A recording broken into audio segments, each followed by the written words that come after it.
I'm Adam Walker, a biometrics consultant, and this is the Pharma Prescribed Podcast, where leaders, innovators, and hidden voices in healthcare open up. No sound bites, no spin, just raw insight, one prescription at a time. In an industry driven by data, protocols, and pressure, we rarely pause to ask the human questions. What drives us? What breaks us? And what truths live behind the titles we wear?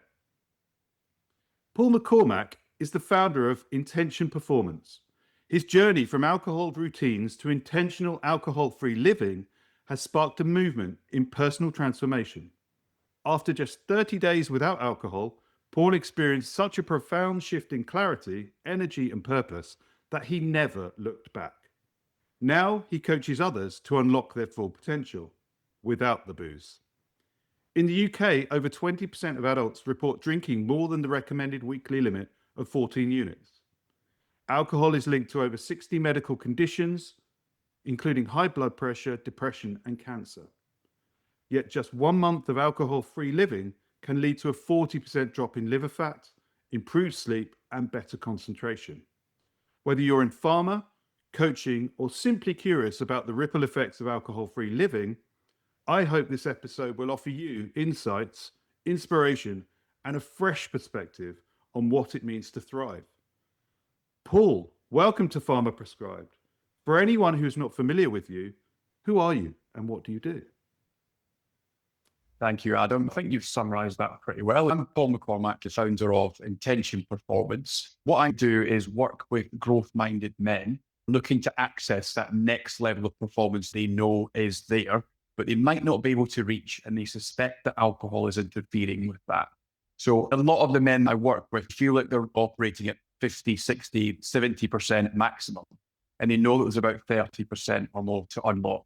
And that's what I help them do through one-to-one coaching. That sounds wonderful. So it sounds like there might be a backstory to that one, Paul. Yeah, for sure. As you might be able to tell from my accent, I am Scottish, although I'm currently in Sydney, hence the terrible lighting because it's nighttime here. But yeah, I grew up in the west of Scotland. You know, I'm approaching 40 years old. So kind of that later stage millennial. I grew up and it almost seemed like alcohol was a reward that you earned with age.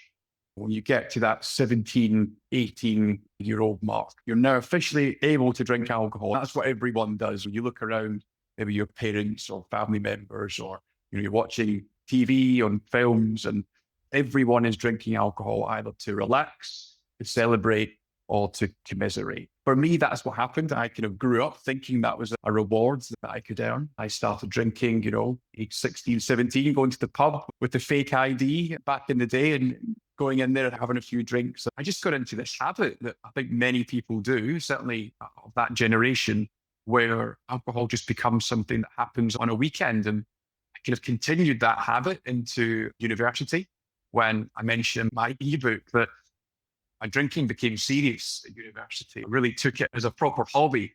I ended up looking forward to the nights out and the days out more than the actual university. So that kind of continued as I went through university and then moved around a little bit. I went to new cities. I moved to London. Alcohol was there for me to meet new friends. There was work drinks, or joining the football club. There was always the subsidised bar afterwards. Look forward more to the £3 pints after the game than the 90 minutes of football, because I was probably hungover from the night before. And then I moved to Sydney. Same thing. I was an expat, trying to make some new friends, and alcohol was there to help me do that. Everywhere I went as an adult, alcohol had been a connector, that glue for me to meet and socialise with other people. Weirdly enough, every single year, for about 10 years, I would have 1 month without alcohol. And I'd do that in October.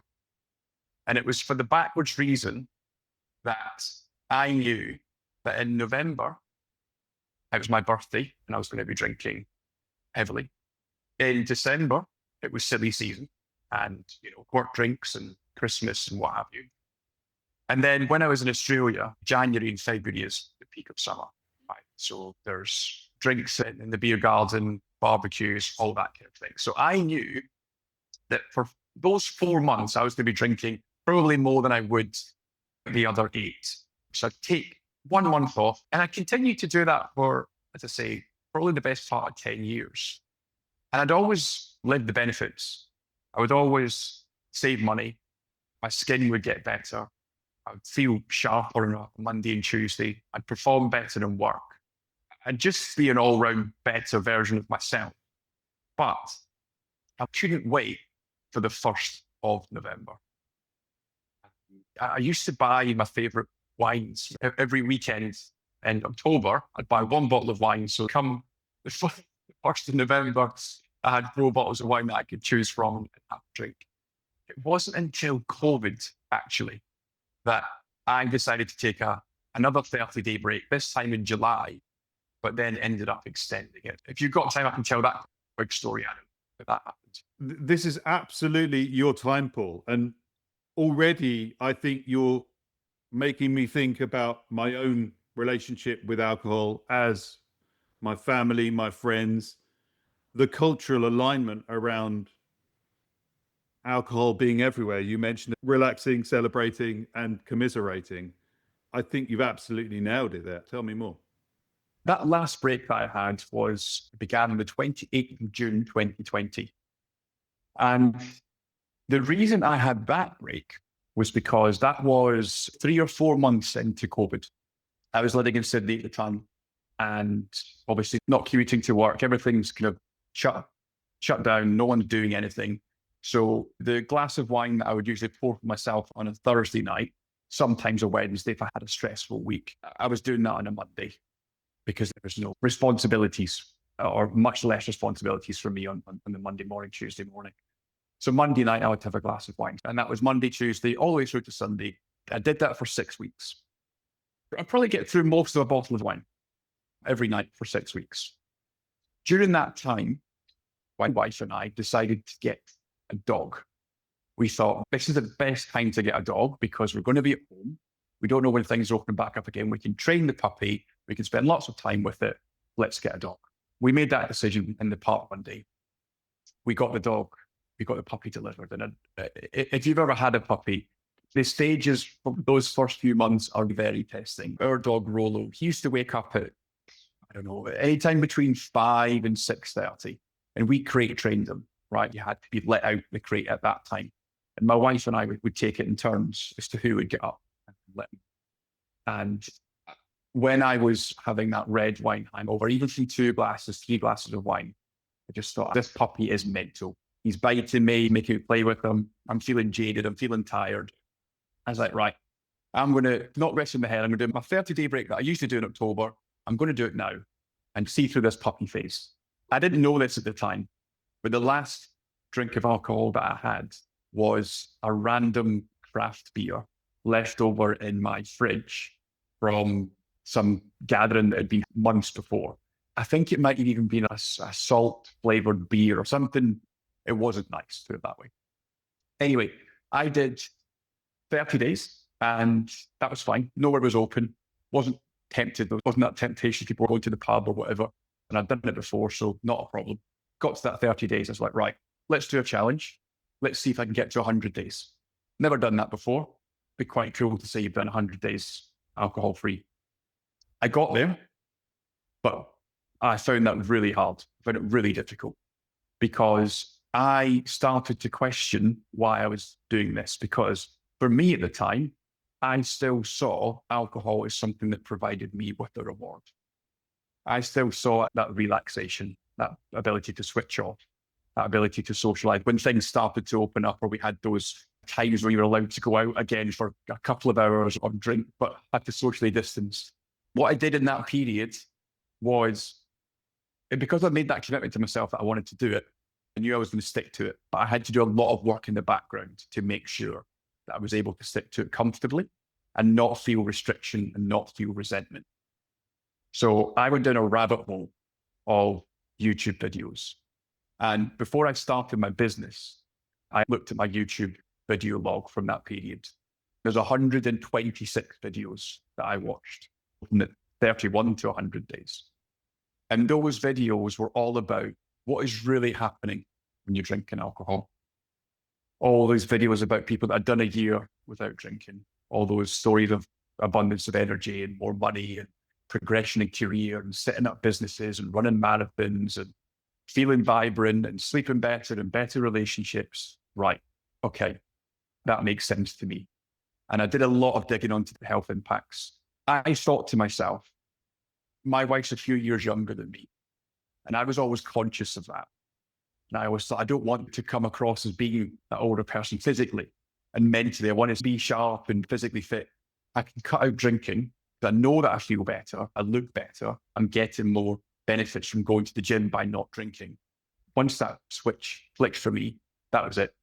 I've now got this logical reason, and I'm experiencing the physical and mental benefits from not having a drink. Things continue to snowball from there. That 100 days came and went, and I said, I'm feeling good now. Let's do a year. 100 days was brilliant, but let's say you can do a year alcohol-free. And in that period, obviously, I had my first birthday without alcohol since I was 17 years old. I had my first Christmas. All of these milestones that you usually associate with drinking alcohol. And I didn't do them. Or I didn't drink alcohol during it. And I still had a good time. In fact, in some instances, I had an even better time. I got to that year and I was like, this is my life now. That's wonderful. Thank you for sharing that, Paul. In the way that you describe that, it's clear that there has been not only a significant change in your life, in the decisions that you've made, but whatever that change is for anyone, and for you, it sounds like Rolo was pivotal to that. It was, yeah. If we don't learn from these experiences, then we're foolish, aren't we? I made the point earlier around that cultural alignment around alcohol. But actually, I'm really curious to know, what was your career before you decided to go into the coaching arena? Because I think that's an interesting point, because you clearly had a very good career and you've made a lot of decisions about where you're going to live, who you're going to live that life with, what that's going to look like for you. I'm curious to know how you came to be around this coaching performance company and how that came to be a thing.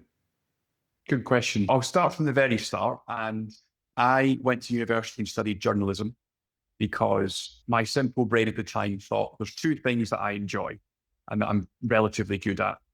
The first one was English. It's my subject in school. My dad was an English teacher.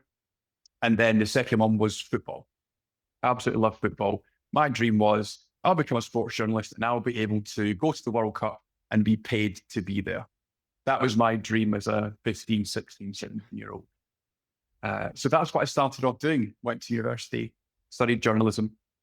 But at the same time, I got a job in a call center in a bank and started earning decent money with working overtime and getting some commission and things like that. My partner at the time got offered a job in London and I was living in Edinburgh at this point. I said, right, well, if you're going, I'm going. We moved to London and I applied for the first job available to me, which was for HSBC Bank. So I ended up moving down, working in the retail bank for a few years as a relationship manager on Oxford Street. 21-year-old, 22-year-old living in London, work, drinks, all that kind of thing. Then ended up moving to head office, working in some communications roles. That was short-lived. I found it very corporate and that wasn't aligned who I wanted to be. I ended up moving into the marketing profession. I worked full-time until 6 months ago.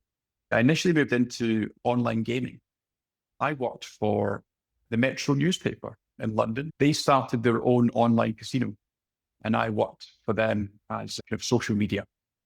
But that was in the media world and they're renowned for their after-work drinks and their client entertainment. So it was always hand in hand there.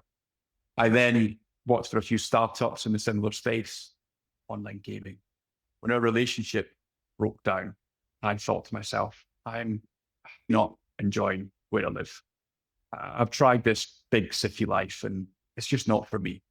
So I decided before my visa status didn't allow me anymore, that I was going to move to Australia. So at age 27, I packed everything I had into a suitcase and I had a year working holiday visa. And the idea was to go to Australia, have a bit of a reset, figure out what I wanted to do, and take it from there. Within 3 weeks of landing in Australia, I had interviewed for a job at a company where my friend worked. I was living on his couch initially. He was the only person I knew in Sydney. Ended up getting a job there and worked in marketing roles for recruitment companies for the next 5 to 6 years. I did that until I left Sydney in 2022, and I moved back to London. I worked in the law industry for 2 law firms for the next 3 years, still in marketing roles. In May of this year, I decided that I was going to move back to Sydney. And in that time, I had turned my vision for intention performance and the Untapped Performance Project that I've created into a bit of a side hustle. I was coaching men after work and at weekends for the last 3 years. And I decided to come back to Sydney, full-time employment. I'm fully self-employed now. I've been doing that since July. Firstly, congratulations on that. I recall when we first came to know one another, Paul, it was through the Future Self program with our mutual friend, Ryan Parke. And for those of our listeners who aren't familiar with the Future Self program, it centers around a Monday morning men's health check-in, where we set objectives and goals for the week and hold each other accountable. On occasions, there can be 2 or 3 people. The last few weeks, I think there's been more than 12. There's been cohorts running alongside the program. What was very clear to me when I first saw you on those Monday morning check-ins was the absolute laser focus you had around your goal setting. And I don't know what your perception was of myself, and maybe you can come on to that afterwards. But I do recall when you were talking about your plans and moving back to Australia. I know that your wife, Hannah, has joined you now, along with Rolo, in the last few weeks. But there were maybe 6-8 weeks where you were there on your own, waiting for them to arrive, getting everything set up. I remember you were ordering a car in your flat and tech sorted out. I feel like I've kind of lived that with you, to be honest. I've got to know aspects of you without getting to know you. That's what I wanted to say. But also, I think what we've both probably gained from that Future Self program and the Monday morning check-ins has been that stage gate and points of reference on a weekly basis of what we're doing, how we're doing it. And at the end of that, every week, we also say, I went to bed sober if we did. My goal for yesterday was X and my goal for today is Y. And having just completed the 90-day program with Ryan myself, I know how transformational that has been. And as a further point, I also wanted to make, just my journey with sobriety actually aligns very closely with your own, Paul, in that we're both in our 5th year of sobriety. I have so many people in and around my family, my friends, and a network of people who have that relationship with alcohol that perhaps isn't serving them best. And the experiences that you've experienced around additional mental capacity, physical well-being, drive, determination, ability to make decisions and follow through on them, more importantly, they're all things that resonate so loudly with me. Yep. So I'm curious, how can people get involved with you? I mean, this podcast is a global podcast. We have listeners all over the world. And you being in Sydney, are you dealing with primarily local people or people all over the place? How do you find your clients? Yeah. Before we get on to that, Adam, do you mind if I just talk about the Future Self program briefly as well? It's a good point you made, obviously, of how we know each other through Ryan. Ryan actually did a talk in my old place of work. I saw his tagline as the science of male mental health. And I thought, I want a bit of that. I'm interested in that. I went along to his talk. He's an excellent speaker, so immediately captivated me. And it was an area of development for me. I reached out to him afterwards, and I had no idea what his program was. I had no idea about the commitments that I was about to sign up for. But I had the most productive 3 months of my life from October to December last year, without question. The reason for that is because there was a laser focus on what I wanted to achieve by the end of that 3 months. There was constant daily accountability for both myself and with Ryan as the coach. And then there was those coaching sessions, which allowed me to understand how I was going to get there. On top of all the learning that came through the workshops and webinars and understanding the importance of testosterone, for example, in male mental health, which is something that I was not aware of. I just wanted to give a shout out to Ryan. You mentioned that on those Monday morning men's club catch-ups, you were aware that I was laser focused, but it was because of that. It's now the Monday afternoon men's club in Sydney. I'm dialing at 4 p.m., but I'm still getting prepared for those. I'm still making sure that my week is focused on exactly what I've set down in those goals in different areas of my life and keeps me accountable. I think the great thing about coaching, and I'll come on to your question you just asked there, was you learn so much by being coached yourself that you can then pass on to other people who want to be coached. So it's almost like the best pyramid scheme in the world, right? Because you're investing in yourself, you're getting so much out of it, but then me as a coach, I'm able to pass certain things on to other people that work with me that I see fit for the program of the people that I'm working with. I have a massive focus, and I know Ryan does, on the sobriety side of things and not drinking alcohol to make sure you are sharper and you're able to meet your goals and stay consistent. My signature program, the Untapped Performance Project, is all about becoming the best version of yourself, removing alcohol, but making sure that you're doing that without any resentment, without any restriction, and without having to use willpower. So in the first 30 days of working with me, we go really deep into the alcohol aspect. There's 5 or 6 sessions that we have, and we look at things like, okay, what is the vision for you? What is your ideal situation? What is your why of not drinking alcohol anymore? Because there's always that ambivalence there. We then dive down a bit deeper into that ambivalence, and I've just come off a coaching call with another client where we ended up at the end of that session with a visual representation of his relationship with alcohol on a page. And that can be quite confronting to see. We then dive down into your values to make sure you're living in alignment. We then look deeper into the mental and physical impacts of alcohol and give people the tools, techniques, and tactics to immerse back into society, if you like, with this new mindset. And we changed that FOMO to JOMO. So the fear of missing out to the joy of missing out. After that 30 days, if I've done my job properly, then that person is now driven, motivated, got more time, got more energy. And they're like, right, I now need to achieve X. And then for the next 3 months, 2 to 3 months, I help them achieve that through performance coaching. To answer your question, I am working locally with people. I'm trying to build up my network here in Sydney again. But the beauty of doing this is that we can speak to each other from the other side of the world. Time difference can be an issue. At the moment, I've got a couple of UK clients, a couple of clients in Australia. Don't quite have any in the US yet, but that would really make my day 24 hours long. The mornings in the UK, my clients can speak to me here, and then I deal with my Australian clients. The best place to find me is on LinkedIn. That's where I do most of my marketing. That's where I put out all of my leadership. That's where you can get to know me a little bit better.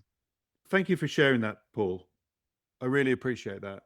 One of the points that I think people really struggle with is that FOMO that you talked about, and turning that into the joy of missing out, or at least being present in situations where you just get more from the experience. I was going to share an experience that I've had last night. My wife and I took our kids, Emily and Samuel, to see Fatboy Slim. Now, for anyone who doesn't know Fatboy Slim, he's a DJ, he plays music. It's a fully immersive experience. We were in a room that held probably 200 or 300 people. There were projections and dance music going. What was incredible was the collective effervescence in the room, the joy created through music and dancing. What I've realized through my own journey with sobriety is being present in that, fully immersing oneself in the feelings and emotions that come up when you are in that collective, happy space. And bearing in mind, I'm with the people that matter the most to me. We were celebrating Samuel's upcoming 21st birthday, and all around us were smiling faces and projections of smileys. This morning, 2 of us had been drinking and 2 of us were sober. My daughter and I didn't drink last night. My wife and Samuel did drink last night. Now, we all had an incredible experience, and we've looked at some of the pictures and we're sharing some of the bits and pieces on our family WhatsApp group. What's really interesting is how we feel about it. This morning, here I am recording a podcast with you, Paul. I had to wake my son up to do some work for a local guy. He's not very happy to be leaving the house here at 8:30 this morning. And, yeah, my wife woke up and she said, "Oh, can you go and make the coffee and bring me a coffee up in bed?" She was like, "Oh, I think maybe I had one too many of those Prosecco's." So we all were present, but we all had a very different experience of it. And I'd just love you to perhaps reframe that FOMO to JOMO, because what's the thought behind it? What's the science behind it? Perhaps what's going on for people, and why do we have such different experiences? I think the key thing is a lot of the times when people are drinking alcohol, like you just said, they're with the people that matter most to them, and they're at events that, if you think about it, maybe in isolation would still be good times, right? Weddings, concerts, sport matches, whatever it is. But because we're drinking at the same time and we have a good time, we might think, oh, it's the drinking that's brought the fun there. And we haven't had the experience of actually doing those events without the alcohol to make that informed decision as to whether or not that is the case. When you are able to do that, you can be present, you can live in the moment, and you can experience the event in its fullest with all of your senses. The music's a great one as an example, because without getting into the technical aspects of alcohol, but it is essentially an anesthetic, and it does numb your brain, it numbs your senses. So your ability to enjoy and to listen and to feel is dumbed down. You might feel some sort of elation from that feeling, but that's not actually what you should be feeling. You're going to that event because you want to listen to the music, or you're going to, I remember going to some football matches and not remembering some of the goals. It's bananas when you think about it. So I think a lot of people, what they have to do is, it comes down to delayed gratification. To give you a quick example, I went on my stag do 3 years ago, maybe now. I did that sober. If anyone had said that to me 5 years ago, I would have took them straight to the loony asylum. Not a chance that I would do a stag do sober, not have had a drink in 5 years. But I did.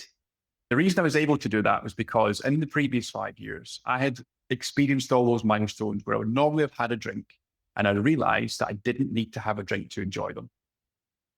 But what I did on the stag do was I enjoyed every single moment of it, including the mornings when I woke up, I went to the local coffee shop and I bought a pan of chocolat and I had a coffee and I sat and FaceTime my dad and told him everything that had happened the night before.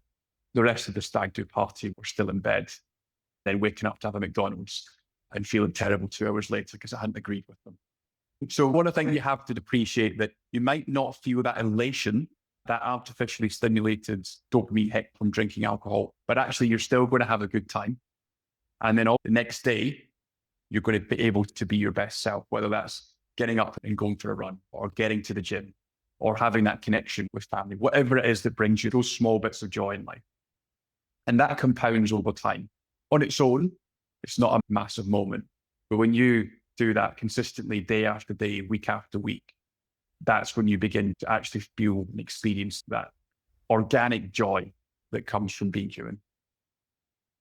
As you were talking about those incremental gains over time and referring back to the Future Self program, you reminded me of Atomic Habits and James Clear, which talks about exactly that point. Doing those things time and time again in the way that they build upon one another. You don't realize it until you get to a point later on and looking back in the rearview mirror that you're actually investing in your future self as much as you're taking yourself further away from the behaviors that were not serving you behind in your rearview mirror. And you made a really interesting statement earlier around how your experiences have given you the tools to be a better coach. Life has that habit, doesn't it? You know, life happens when we're least expecting it, and often when we're not even paying attention. You talked about career moves, relocating from Edinburgh down to London, and from Edinburgh back home, and then to Sydney. And all of those decisions and life choices can effectively be sliding doors moments. You've had a lot of sliding doors moments in your life. One question I keep coming back to is, do you tend to follow those signs more now than you ever did before? Or are you just more intuitively aware of what's going on around you? Yeah, I think the latter. Life used to happen to me when I was in the cycle of regular drinking. But there are two things that I now have that I didn't have full access to. I would be drinking maybe Thursday to Sunday, most weeks, a couple of glasses of wine, a few beers, not excessive, very much in that middle lane. But what I didn't have was clarity. I didn't know what I wanted, and I didn't know how to get there. Life was just happening, and I was going along with emotions. My partner at the time moved to London, so I moved. It wasn't a conscious choice for me. The first time I made a real conscious choice was that time I decided to move to Sydney. I remember it was after a night out, and I was lying in bed, and I was thinking, is this what I want to be doing? And is this where I want to be? The answer was no. So I changed it. Clarity is that first thing. And you're able to get that on a daily basis when you're not drinking alcohol. The second thing, and this is probably the most important thing, which is the unsexiest thing of all, is consistency. And it's just showing up and doing the things that have to be done day after day to get you to where you want to go. It's probably the most boring thing, but it's the most effective thing. So combining those both together, you've got that clarity, you've got that consistency, you know where you're going, and you're keeping yourself accountable by working with a coach or having those accountability sessions, then you're able to get to where you want to go. I couldn't agree with you more, Paul. That's why we're on this podcast today. This was the objective. This was the thing holding me back. When I did that Future Self program with Ryan, it was, what's the thing that you've been wanting to do that you haven't been doing? At the beginning of the pandemic, I'd been co-hosting a life science podcast. I said to Ryan, I want to do my own podcast. We looked at all the blockers. What are the things that are holding you back? And there were an awful lot of excuses in there. And within a week, I think I'd set up my first one-to-one. I got some subscriptions for various tools that I needed for the podcast. I've been putting one out every week for the last 3 months, pretty much. And I'm so proud of that fact. I didn't go into those sessions with an intention to come out with something that I hadn't had before. But what I wanted to say to you, and as a coach as you are now, you can unlock people's untapped potential that they don't even know they have until they're given the tools. I've said this to countless friends and family members, that it doesn't matter where your headspace is at. It doesn't matter what's going on for you in your life. If you give yourself the opportunity to reflect inwards and outwards, there is so much untapped potential in everyone that we can't even fathom because we're not doing it. Yeah. And I think a key point about coaching, and you made the point about the untapped potential within everyone. I find one of the most impactful moments in a session is when the coach is saying nothing.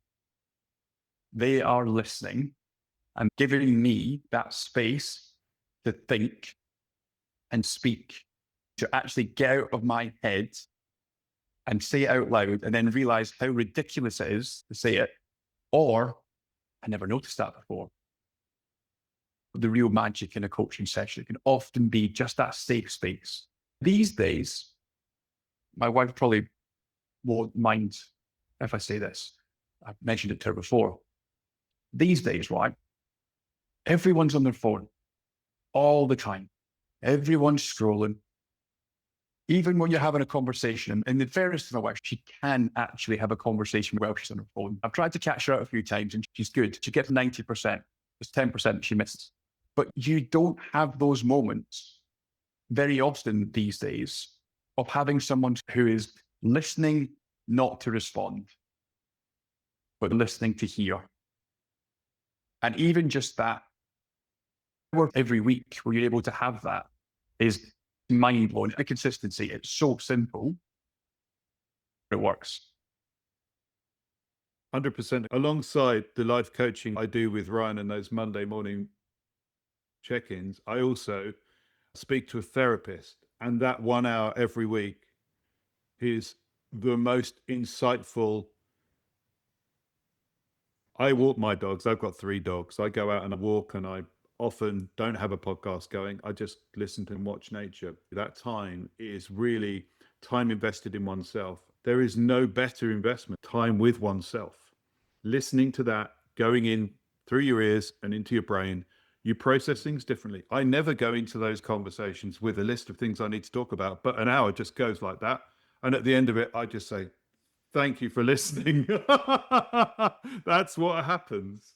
And I feel lighter and better for having spent that time. One thing I would encourage all of our listeners is invest the time in yourself. There's no better investment than really understanding oneself, having time in your own head, in nature,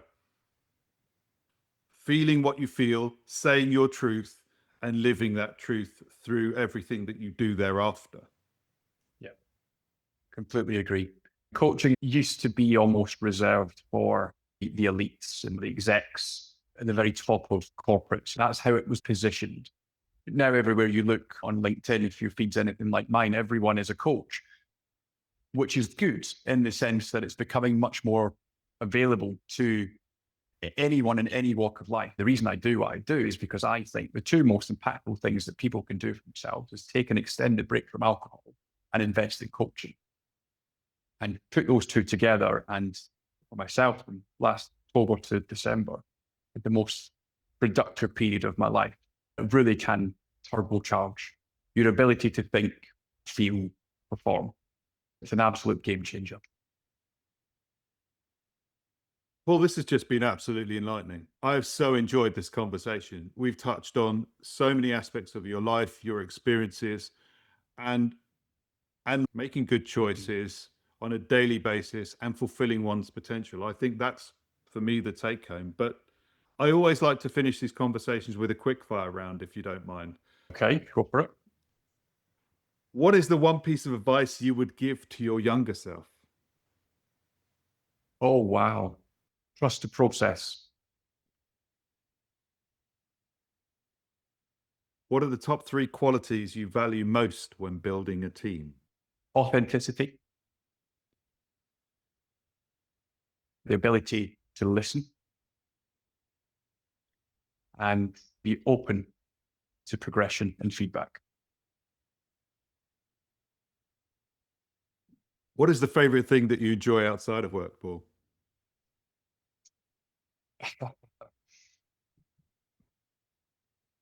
I've replaced my glass of wine with a strong cup of coffee. It's probably not the coffee that I enjoy. It's that moment where I'm able to have 30 minutes to myself, get a nice black coffee, stays warm for that length of time. I sit and I debrief from the day before and I plan for the day ahead. I get that same experience from doing things on my own. I like to spend a lot of time in the infrared sauna as well and just have that moment, feeling warm, feeling comfortable, and thinking about what's happened and what's going to happen. Just on that point, I do remember at the end of the Monday morning club, you would always say, what's the first thing you're going to do after this meeting? And it would be, I'm going to make Han a cup of tea and take it to her. Yeah. You see, I do listen very intently. Very good. Thank you. And finally, what's your number 1 golden rule for life and for business? I think my golden rule for life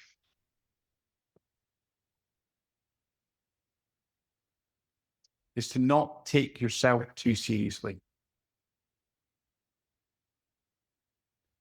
I did that for too long and I worried about what others thought. So surrendering to that. Don't take yourself too seriously. Don't try and copy a personality that you admire. Just be yourself. Being self-employed goes into the business lesson because that authenticity piece is going to attract the right clients for you to work with. Thank you, Paul. You've given some really deep insights into you as a person, you as a coach. And I hope this really resonates with our audience because you've been really honest, you've been open. And I think my experience has always been you get back what you put out in the world, and you're putting out some wonderful stuff. So thank you, Paul. For any of our listeners, wherever they're located, if they want to make contact with you, Paul, what's the best way? Yeah, on LinkedIn, as I said, we can connect with Coach Paul McCormack or the Untapped Performance Project.com. I'll give you the links and you can pop them on the show notes, Adam. Thank you so much, Paul. It's been an absolute delight to welcome you to Pharma Prescribed. I hope you've enjoyed it as much as I have. And we look forward to hearing how the journey continues for you. Thank you so much.